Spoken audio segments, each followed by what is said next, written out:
Papa met une graine dans maman et pouf, ça fait un enfant. Ils étaient seuls dans le lit. Vous n'étiez pas là. Et moi non plus. Seuls eux avaient le pouvoir de faire cet enfant. Et si être protagoniste, c'est avoir le premier rôle, alors c'est eux qui l'avaient. Et tout ça, c'est mathématique. Et si A et les parents ont le pouvoir de donner naissance à B, à l'enfant, alors A a le pouvoir de faire B, car sans A, pas de B, B. C'est mathématique. Mais puisqu'on parle de naissance, laissez-moi vous parler de la naissance du mot protagoniste. Ça vient du grec. Ça veut dire qui est en première ligne. Et qui était en première ligne face à l'ovule, scientifiquement parlant? Le spermatozoïde.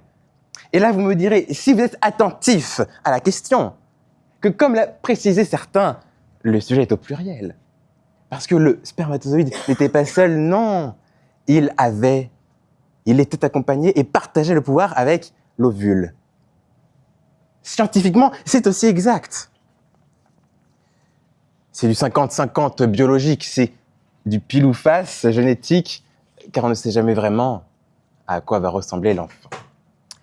Et puis, si le protagoniste, ce n'est pas celui qui arrive après, mais celui sans qui rien n'arrive, alors les Français sans leur baguette sous la main, les Français qui meurent de faim et qui dans des logements insalubres, nous voilà en 1789.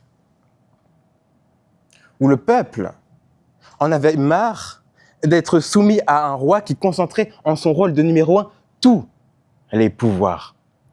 Le pouvoir de la loi, par exemple, le pouvoir d'achat. Mais quand le pouvoir monte trop à la tête des rois, ils finissent par perdre la tête. Perdre la tête. Comme avec l'Alzheimer. Perdre le contrôle, perdre le premier rôle et perdre le pouvoir qui va avec, car le pouvoir et les protagonistes sont comme un plat avec sauce. Car ils vont de père en fils, en principe de roi en prince, en principe seulement. Car si le roi se refuse à avoir le cœur sur la main envers son peuple, forcément la monarchie n'est pas très loin de l'arrêt cardiaque. Qu'à force de humer le pouvoir à plein poumon, la monarchie risque de perdre son souffle. Qu'à force de souffrance, la France d'en dessous risque de prendre le dessus. Car les Français le savent. Ils sont la tête et non la queue.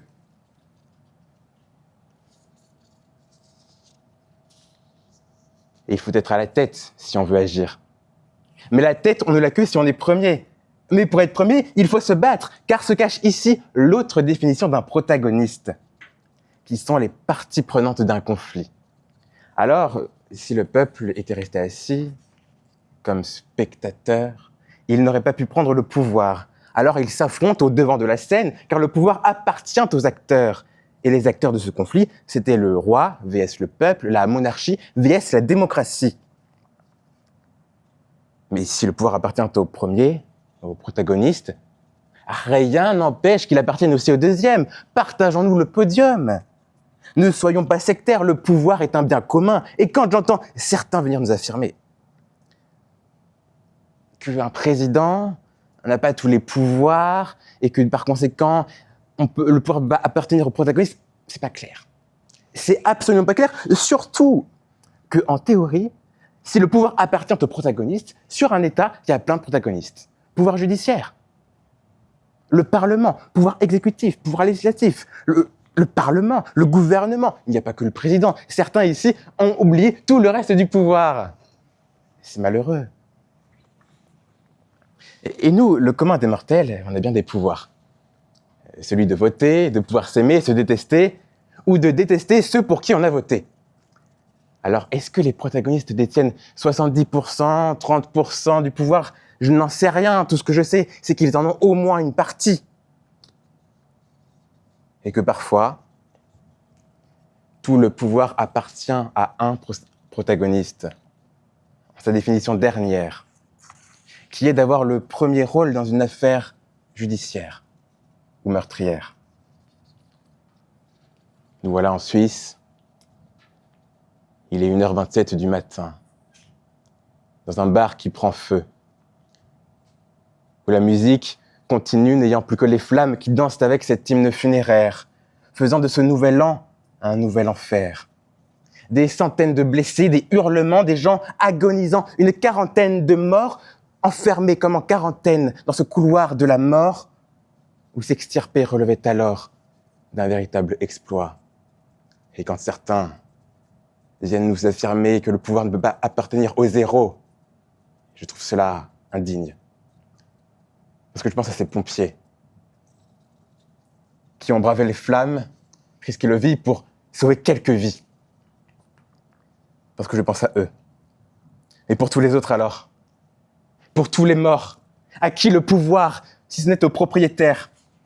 À qui le pouvoir, si ce n'est à celui qui a décidé de se passer de toutes les règles de sécurité? À qui le pouvoir, si ce n'est à celui qui a décidé de verrouiller les issues de secours? À qui le pouvoir, si ce n'est à celui qui a envoyé dans cet enfer ces adolescents, comme il a envoyé par le passé des fillettes se prostituer? À qui le pouvoir, si ce n'est à celui qui, déjà condamné pour enlèvement, a enlevé la vie à 40 adolescents? À qui le pouvoir, si ce n'est celui-là, ce propriétaire?